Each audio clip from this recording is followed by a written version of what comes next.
Hi అండి, నమస్తే. అందరూ బాగున్నారా? మనందరం బాగుండాలని ఆ దేవుణ్ణి నేను మనస్ఫూర్తిగా ప్రార్థిస్తున్నాను. మరి శ్రీరామనవమి వెళ్ళి ఇప్పటికి 6 రోజులైంది.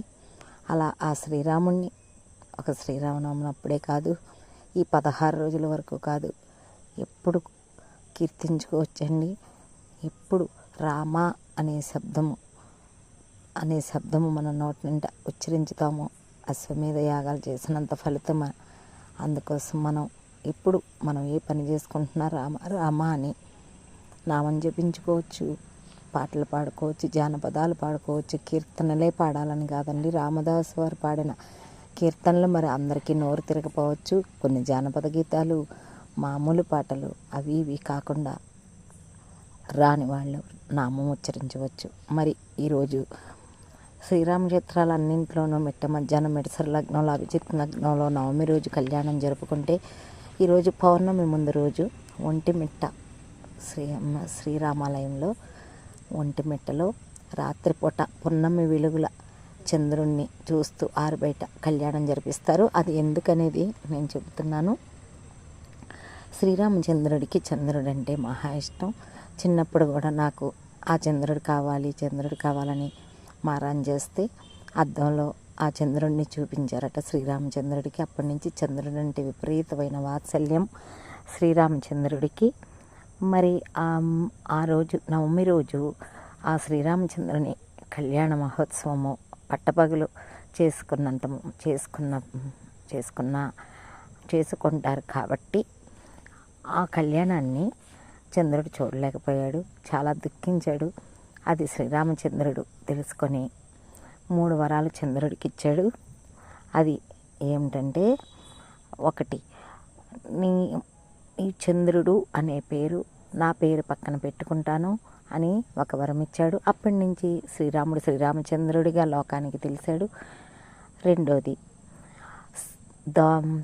ద్వాపర యుగంలో శ్రీరామచంద్రుడు కృష్ణునిగా అర్ధరాత్రి పుడతాను అంటే, అర్ధరాత్రి పుట్టడం వల్ల చంద్రుడు చూస్తాడు కదండి, అందుకోసం అదొక వరం. రెండో వరం. ఇకపోతే 3వ వరము ఏమిటంటే, ఈ కలియుగంలో రాత్రిపూట కళ్యాణం ఒంటిమిట్టలో అంటే ఏకశిలానగరం అంటే ఇక్కడ రాముడు, లక్ష్మణుడు, సీత ఒకే శిల మీద ఉంటారండి. అది కర్నూలు జిల్లా రాజంపేట దగ్గర నుంచి 14 కిలోమీటర్ల దూరంలో ఉంది. ఎప్పుడన్నా వెళ్ళి సందర్శించండి. అయితే అటువంటి ఒంటిమిట్ట నగరంలో కళ్యాణాన్ని పున్నమి చంద్రుని వెలుగుల్లో చేసుకుంటానని చెప్పి శ్రీరాముడు చంద్రునికి మాట ఇచ్చాడు. ఆ విధంగా ఈ 3 కోరికలు తీర్చడానికి ఈ ఒంటిమిట్టలో ఈ పౌర్ణమి రోజు కళ్యాణం జరిగింది. అయితే ఇప్పుడు మనం శ్రీరాముడి కళ్యాణం పాట, లాలిపాట, వేరొక పాట నేర్చుకుందాం. మీకు నచ్చినట్టయితే అవి మీరు నేర్చుకొని చక్కగా పాడుకోండి, శ్రీరామనామం జపించండి. మరి పాటలు విందామా? శ్రీరామచంద్రుడే పెండ్లి కుమారుడు, సిరులొలికే సీతమ్మ పెండ్లి కూతురు. శ్రీరామచంద్రుడే పెండ్లి కుమారుడు, సిరులొలికే సీతమ్మ పెండ్లి కూతురు. అందాల రాముని అపురూప జానకి పరిణయం జరిగిన శుభదినం. శ్రీరామచంద్రుడే పెండ్లి కుమారుడు, సిరులొలికే సీతమ్మ పెండ్లి కూతురు. పచ్చనైన పందిళ్ళు నింగికెగసెను, చక్కనైన పీటలు భూమి నిండెను. పచ్చనైన పందిళ్ళు నింగికెగసెను, చక్కనైన పీటలు భూమి నిండెను.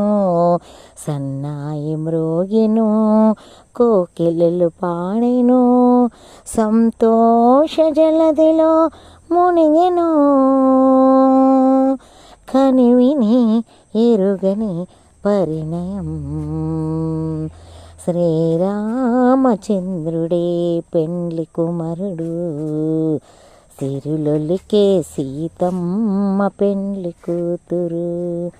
దశరథుని ఆనందం అంతులేనిది, జనకునికి సంతోషం పట్టరానిది. దశరథుని ఆనందం అంతులేనిది, జనకునికి సంతోషం పట్టరానిది. ముగురమ్మలందరూ మురిసేను ఈ దినం, సాకేతమాయను సరదాల సంబరం. ముక్కోటి దేవతలే మురిసెను, చల్లని వరములే కురిసెను. శ్రీరామచంద్రుడే పెండ్లి కుమరుడు, సిరులొలికే సీతమ్మ పెండ్లి కూతురు. రామునిపై ముత్యాలు నీలమాయెను, జానకిపై రతనాలు జాలువారెను.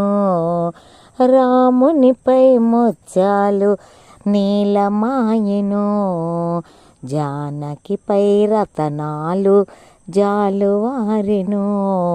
రామయ్య చూపులు సీతమ్మ నవ్వులు, మెరిసేను మెరుపులు కురిసేను పువ్వులు. ఆనంద జలదిలో మునగగా అందరూ వందనం చేయగా. శ్రీరామచంద్రుడే పెండ్లి కుమరుడు, సిరులొలికే సీతమ్మ పెండ్లి కూతురు. ధర్మానికి ప్రతిరూపం రఘురాముడు, సహనానికి ప్రతిరూపం తల్లి జానకి. ధర్మానికి ప్రతిరూపం రఘురాముడు, సహనానికి ప్రతిరూపం తల్లి జానకి.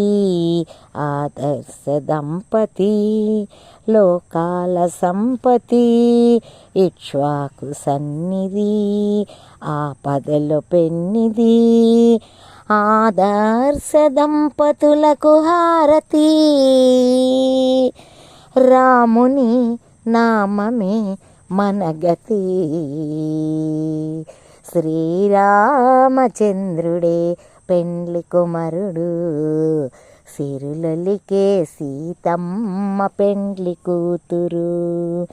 అందాల రాముని అపురూప జానకి, పరిణయం జరిగిన శుభదినం.